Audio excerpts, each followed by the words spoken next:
ওনার বাবা বিচার চেয়েছেন।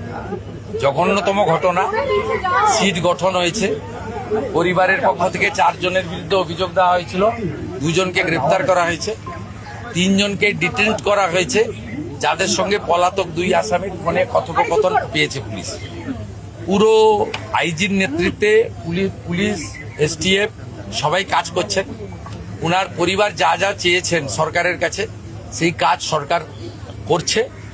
আমি আশা করি যে তদন্তের মাঝপথে আমার না বলাই ভালো, কিন্তু এটুকু আমি বলে দিচ্ছি, পরিবার যেভাবে জাস্টিস চেয়েছেন, পরিবার সরকার এবং পুলিশের কাছ থেকে যে যে সহযোগিতা চেয়েছেন সেটা তারা পাবেন।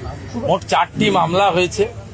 একটি এই জঘন্যতম অপরাধের মামলা ছাড়া আরো 3টি মামলা হয়েছে। সম্ভবত আমি এখনই বলবো না, আমি কাউকে ক্লিয়ারেন্স দিতে চাই না, পুলিশ বলবে। যেটা মব লিঞ্চিং হয়েছে, এর পিছনে একটা কমিউনাল অ্যাঙ্গেল ছিল। রেল লাইনে যেভাবে রেলপথকে উপড়ানো হয়েছে, আমাদের অতীত ইতিহাস মনে পড়ছে।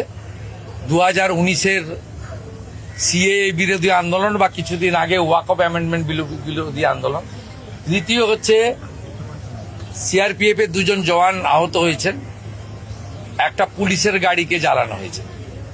আপনারা নিশ্চিন্তে থাকুন, প্রথমটার তো বিচার দেব, ক্যাপিটাল পানিশমেন্ট দেব। ওর বাবা যা যা চেয়েছে সব করবে মুখ্যমন্ত্রী। সাথে সাথেই ফোনে কথা বলেছি। তো আমি খুশি যে ওনারা আমার আস্থা রেখেছেন। বাকি 3টে বিষয় যারা যুক্ত, যারা অতৃপ্ত আত্মা, ভোটে হেরে যারা ঘরে ঢুকে গেছিলেন, এখনো ঢুকে আছেন, এই তিনজন মিলে এই যে 3টে কাণ্ড করেছে না, এদেরকেও কিন্তু ভুগতে হবে। এমন ভোগাবো বুঝতে পারবেন।